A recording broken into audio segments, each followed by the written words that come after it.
Welcome to the Everyday PM podcast, the podcast where we discuss project management principles for your everyday life. My name is Campea. I'm a certified project manager. I currently work as the Vice President of Project Management Operations at TrueSense Marketing. Today, we're talking about leaving the corporate world and how that transition works when you leave the corporate world and start your own business. And so for that reason, I have a very special guest on the podcast today. Bruno, I'm so excited to welcome you to the podcast. I know that we've been coordinating this for quite some time, so it's a sincere pleasure to have you as my very special guest to talk about this very topic. So Bruno, before we get started, why don't you take a brief moment to introduce yourself to our audience? Yes, sure. So, Anne, thank you again for having me. And Anne, I used to introduce myself with I solve problems and deliver results. And this is something that I have always done during my 20 plus years in corporate. And I'm doing it right now with my own business. If we go a little deeper, I can say I have been managing projects for over 20 years. And specifically in the last 8 years, I have designed, built, and led project and portfolio management offices. So those known as PMOs. Now, in the meantime, in parallel, I have been a mentor and a coach, and I have worked with more than 100 people. So it's a big chunk of myself. And in fact, I think this interesting mix of delivery, getting things done, building trusting teams, and inspiring individuals, it is my sweet spot. So I think you're maybe giving us a little bit of what the conversation is going to be about, which I'm very, very excited to talk to you about, making that transition from corporate to your own business. But there's one thing you didn't mention that I've been stalking your LinkedIn on. There's one thing you didn't mention about yourself that I'm very curious about. You play the guitar? No, Oh, never, okay. never started.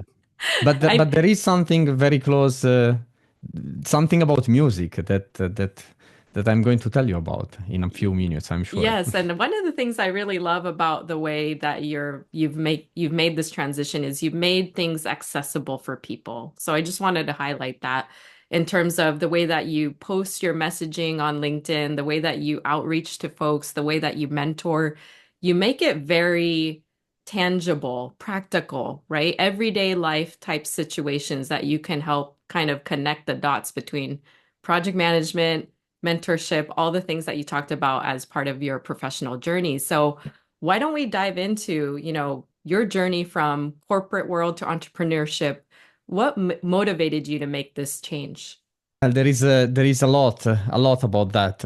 And definitely I need to take you back with me a little bit in time. It's Sure. And now you will hear the story about the music, because more than 20 years ago I already had my own thing, and together with at that time my best friend, we had our thing. We were organizing concerts, and we did it for 5 to 6 years. And we started with nothing except a brilliant idea, and we grew a lot across multiple cities in Italy. And when we finished, we were pretty known in Italy. So we finished for various reasons, and which I don't want to touch now, because that will be another podcast, I would say. But I can say that when we finished, I knew that one day I was going to have my own thing again. Mm-hmm.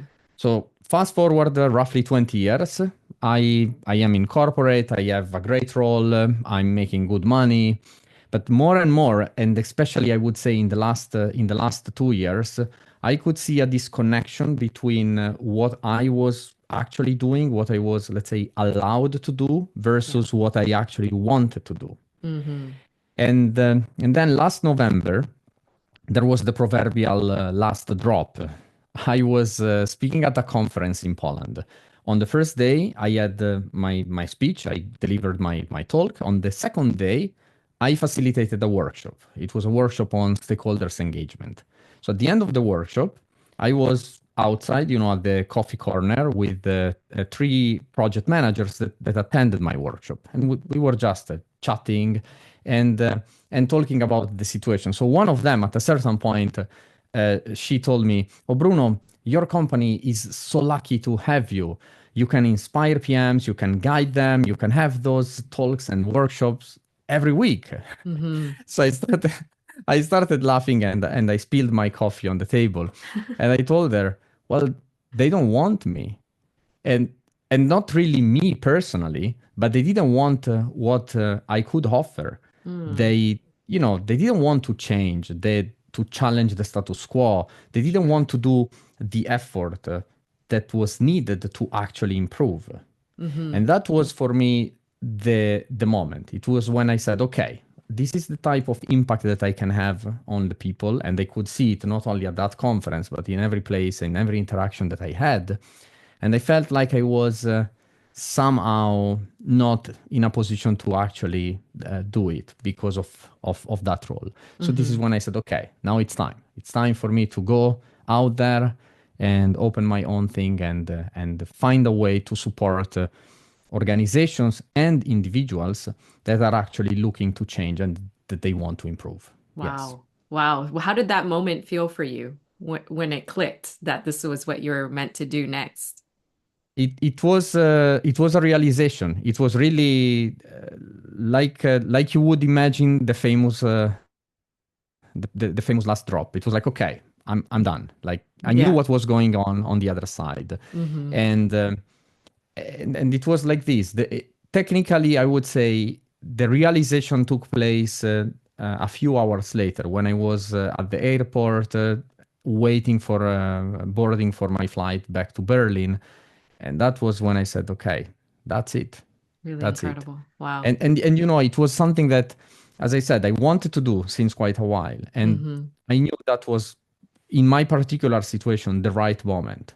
And if I would not have done it in that moment, so basically right now, probably I would not have done it in future. And I was afraid that potentially I was going to regret it for the rest of my Yeah. life. So that's why I said, Yeah. okay, it is the Wow. time. Yeah. Wow, that's such a big moment. So when we started engaging about what was happening in your professional journey, this was a few months ago, and I know that you were just starting to get legs under this concept of starting your own business, leaving the corporate world, building whatever it is now that your vision is today. So tell me about the challenges, right? Opening a business in general, just for anybody, entrepreneur, folks that want to start a restaurant or something. There's just a lot of things that go into it, not just financial, but time, the effort, the thinking around the vision, how you execute it. It's just like its own project. So let's talk about the opportunities and challenges that have come up in starting your own business. Yeah. For me, there were a lot of challenges, of course, as you mentioned, and as everyone can imagine. Uh, I would say probably I would put them into three areas. I would call them freedom, administration, and marketing and sales. These, for me, are still today the biggest challenges. I'll tell you something about that. Freedom is the one I was not expecting. But after actually having been for 20 years in corporate, in different companies, but always in corporate, you suddenly find yourself in a position in which you have the complete freedom about everything, starting with, which IT setup do I want to have? Which tool do I want to use for this, I don't know, for setting up a video call or for Mm-hmm. tracking my activities, for doing my emails? Even these basic things, they they like the risk is to spend so much time into that stuff which is not actually doing your business. It is Ah, spending time around it. And this is something that, again, it's what I was not expecting, mm-hmm. because I simply I was used to, well, this is it, this is your stuff, you have to follow the processes. Corporate is giving you guardrails every time, and here you don't have them, so you have to give them to yourself. The other one, administration is what everyone can imagine. It's from and of course it can be different between depending on the country in which you are and where you are opening the company. But of course you need to go through a process of changing your status from employee to company owner, and then you need to do all the stuff and preparing Yeah. for the accounting and the invoicing and setting up a bank account. Like, It's a Yeah. mix of things. You definitely need help with that. So you need to have someone that is supporting you with that. If you do it only on your own, it's overwhelming. Hmm. Absolutely. And the last one, marketing and sales. Marketing and sales is something that most of the people that are in corporate, they don't do because you have already unless you work in marketing or sales, Yeah. you don't do it. So if you are, let's say, a project manager, or if you're leading a PMO, like I have been for the last 20 years, you have your stakeholders. They are predefined. They are giving you work. They like you don't need to go out there and look for it. And this is going to be a big shift for everyone. The fact that well, you need to be able to go out there, make yourself visible, be clear about who you are and what you want, and then of course you need to drive also some sales. You need Yeah. them. And it is funny because when I was discussing with a couple of friends which have been into this journey years ago, they told me that actually this last bit of marketing and sales, it is always constantly one of the biggest challenges Wow. in business. So it's not just at the beginning. Yeah, yeah. I always like to think as a project manager, and you have many, many years of experience in the project management space, is we run our little businesses. Sometimes running a portfolio or running a program is like running a small little business within a corporate setting. I'm curious about how much of, I know that you said some of the struggles was around sales marketing, like the areas that we typically don't touch on a day-to-day basis in our roles in PM. How did that come to fruition for you in terms of, did you find somebody who was experienced and kind of they shared their best practices with you? For somebody who doesn't have um, business administration type background, how I know you talked about the challenges, but how did you overcome them? You need to find what I have done, and I think it is the right approach for everyone in this situation. It is to find someone that can help you with it. Mm. Again, that might be overwhelming because if you go online and search for people that can help you with that, you find everything, and you Right. find so many out there telling you, "I'm the best. Yeah. Choose me. I'm the one." And that's the problem. So it's about trying to understand more than what they say, who they are, and potentially what if that resonates with you. And then you definitely find someone that can help you with. You might have some contacts that are particularly good at that. And so, of Mhm. course, first I started with my internal network Yeah. before going out there. But it is something that I'm still working on it. I'm still like I don't take it as okay, Bruno figure it out. No, Yeah. no, not really. Yeah. It takes some time. Yeah. I think even with all the educational backing, I've heard folks that have started and are successful in their businesses say the same thing. So I wouldn't put you behind the curve there, Bruno. In terms of the business itself, I know that we alluded to you left corporate, you transitioned, started this business. Let's talk about the business, the actual business, Mhm. where it's at today. What are the services you offer? Let's let the audience know what it is. Yeah, so there is quite a while. The company is existing. It is registered and it is active. Our website is not yet ready, but we are getting there. Yeah. So what do we do? We essentially we provide services to both organizations and individuals. And these are different things, but you see that you will see now that there is a lot of connection about them. So to organizations, we support them definitely in improving their project delivery. So most of the organizations are struggling with their projects. Either they are not happening, or there are multiple reasons why they don't take place, or they are not successful, whatever definition of success they might have. So definitely that's one of the things that I do. But I do more with organizations because it's not just about, okay, your projects are not working, I'm coming and I tell you what to do, or I do it them for you. It is about actually helping them shaping their teams, mostly the project teams, into a way that they will be successful. There is a lot of work into inspiring these teams, bringing them, starting, helping them to start this journey of getting to a point in which they start to trust each other, work together. And this is Mm-hmm. something that I have done so much over the past few years, and I love it because I know that that is the real reason why, in the end, a project or whatever the company wants to do, it is actually going to be successful or not. So there is a Yeah. lot into the company culture. That's for organization. And again, it's a lot. Now, for individuals, I have been doing coaching and mentoring, offering coaching and mentoring since many years. And I definitely want to continue. So I'm continuing with that.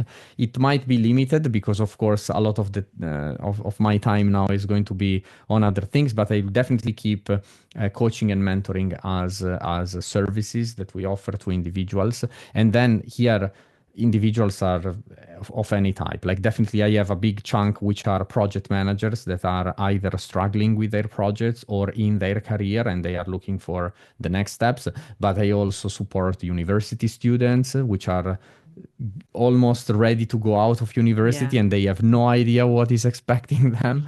Yes. And also professionals that are potentially changing a career. So I have a lot that are Wow. trying to enter in project management, but not yet there. So transitioning from other roles into project management. And in the end, of course, you find me out there also speaking at Mhm. conferences and organizations that are calling me to either run workshops or to give talks and inspire their teams.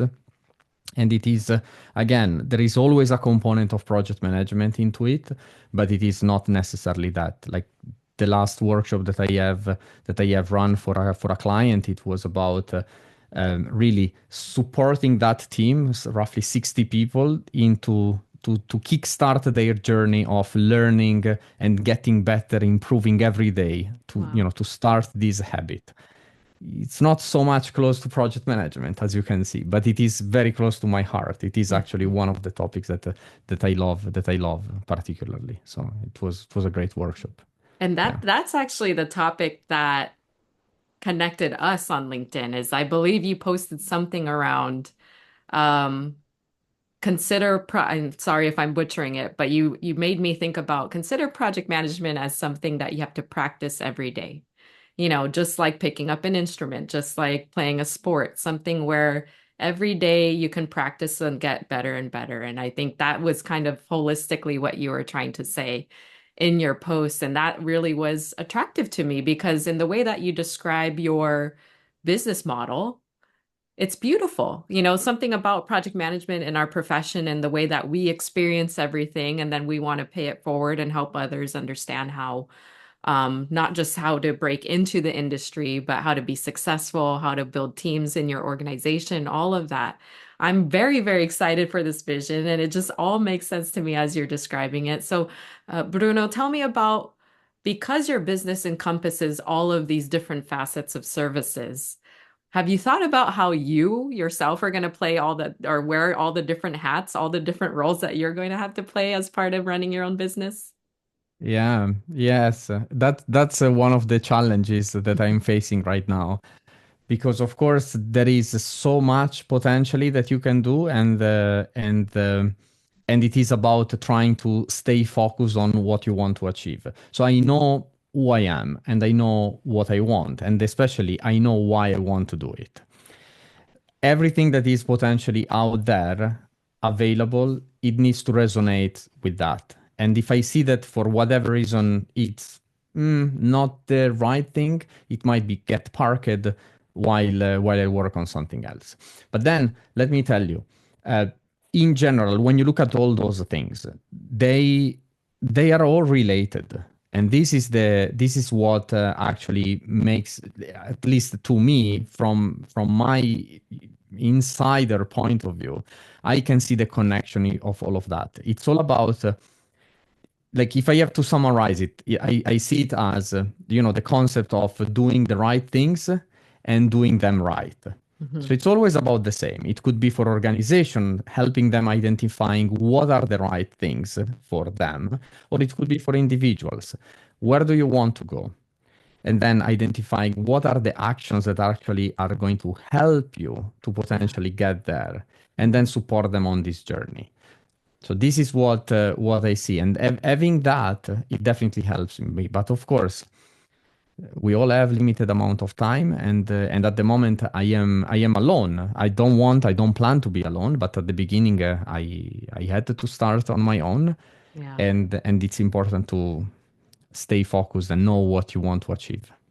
Yeah, I can just imagine that there's so many ideas that you've had kind of locked in your mind, and now that you're in this environment where you can just let it all out and look at it, the vision is there. It's just keeping yourself grounded, focused. I understand that perspective. So, you know, It's work. back to the point about the freedom. You have the freedom of potentially Yeah. doing everything, but that's not the point. The point is what is actually that is important for you. Yes. Isn't that interesting? The one thing, the barrier that typically, I don't know if you call it barrier, because I'm currently in the corporate world still, but the one challenge that you sometimes have is those constraints that a corporate setting will provide to you. But at the same time, it's also an opportunity because it keeps you, like you said, focused, kind of very linear in some respect in terms of how you execute the work. So it's really interesting kind of what you sacrifice to start your own business, what you transition from. Some of the things that were often constraining you are now things that you're trying to look for and build for yourself within your new business, it almost sounds Yeah. like. You need to build your own guardrails. Yeah. Yes. Yes. Yeah, Yes. absolutely. So we're catching you at a very interesting point in time because the original time that we were supposed to have our conversation, you had just started thinking about it, right? Putting together the plans and everything.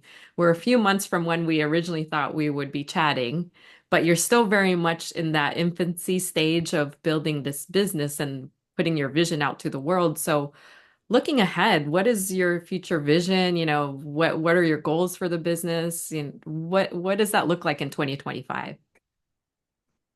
I think 2025 is going to be, well, technically it's going to be my first full year, and it is going to be still, I see it as a transition year. But yet, as I briefly mentioned a moment ago, I don't want to be alone.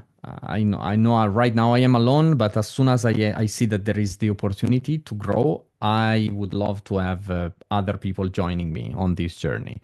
I, in the past, as a head of PMO in different companies, I have built great teams. One of them, I still call it my dream team. It Hmm, is, it is a piece of one of my keynote as well. That beautiful that's story, great. and definitely I want to build my dream team right now, but I need to be in a position for doing that, right? So it takes some time, but Right. clearly, uh, I see the organization growing in different areas.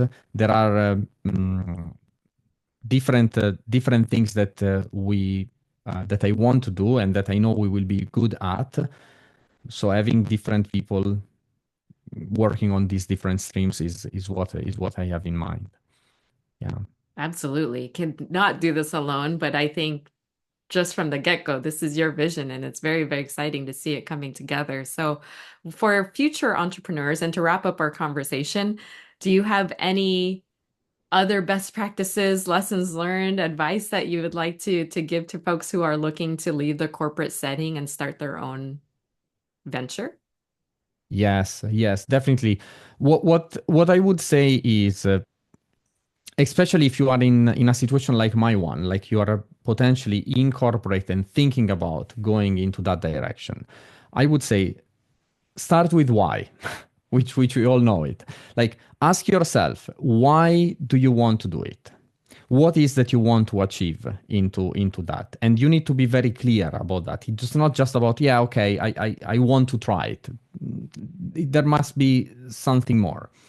Hmm. Identify then, once you have understood what is why what is that you want, why is the reason. Identify what are your distinctive factors, like what you would consider your added value later on versus everyone else. Why you? And then, of course, you can look at what are the possibilities out there, and that will help you to potentially start designing your idea and planning, because everything takes longer than expected. Yeah. That's the reason why we're speaking in December, and everything takes longer than expected. It's ensure that you plan it properly, and that you know that you keep that in mind. Also, what is important is, and that's very personal, it's different from person to person, but Sure. you need to ensure that you have enough, let's say, bandwidth for yourself to live well. A way that I like to say it is both you and your business need fuel. So ensure you have enough fuel before you start your journey. Hmm? That's my summary of a piece of advice that I It's would beautiful. give. It's beautiful, Bruno. I appreciate you taking the time. I know it's like evening time for you, I think, where you're Yeah. situated. So I really appreciate you taking your evening to chat with us and catch us up essentially on where you were and where you're going and where you're going to be in 2025. So if folks want to continue the conversation and learn more about the business, where can they find you online? Right now, the best place to start is my website, which is brunomorgante.com. And this is where you can find how I can help you, the services that I offer, and also what others say about me. So there are a lot of testimonials, both from people that had me at their conferences, so they heard me speaking, or my coaches and mentees, and companies that I have supported. That's the best way to get in touch with me. Then, of course, I am also on LinkedIn, so you can reach out to me also there. But at the moment, I would say brunomorgante.com is the right place. Yeah. Wonderful. I'll make sure all of the relevant links to be in touch with you are posted alongside this video and audio versions of this episode. Bruno, thank you so much again for taking your evening to chat with us about your journey. For folks that want to continue the conversation with me, you can find me at theeverydaypm.com as well as on LinkedIn. I'll make sure those links are available too. So that will do it for this installment of the Everyday PM podcast. Thank you everybody for joining us. And until next time, take care. Bye-bye.